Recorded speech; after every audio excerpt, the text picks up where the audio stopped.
आज आमच्या लाईफमध्ये शाहरुख खान आणि काजल सोबत झालेला दिलवाले दुल्हनिया ले जाएंगे मूवी मधला ट्रेनचा जो सीन आहे ना, तो तसाच सेम झालेला आहे.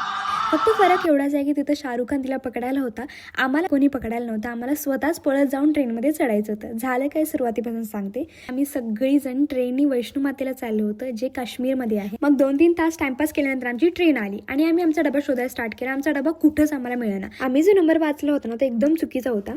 आम्ही एस नंबर वाचला होता आणि एस नंबरचा डब्बा त्या ट्रेनलाच नव्हता. आम्ही शोधायला लागलो, पहिल्या टोक्यापासून शेवटच्या टोक्यापर्यंत पळतोय, पण ट्रेनचा तो डब्बाच मिळेना. आम्ही म्हटलं आमचा डब्बा हरवला का काय. आणि आम्ही असं पळत होतो ना की सगळी लोक, बाहेरची लोक सगळी आम्हाला बघत होते. कारण एक व्यक्ती पळत असेल तर वेगळी गोष्ट होते, पण पूर्ण फॅमिली पळते म्हणजे काय विषय चाललाय काय, असं आमचं चाललं होतं. आम्हाला बिलकुल समजत नव्हतं की हसायचं की काय करायचं. आणि त्यामध्ये पण मी व्यवस्थित शूट नाही केलेलं आहे, कारण माझं लक्ष होतं की डब्बा शोधण्यात ना की व्हिडिओ बनवण्यात.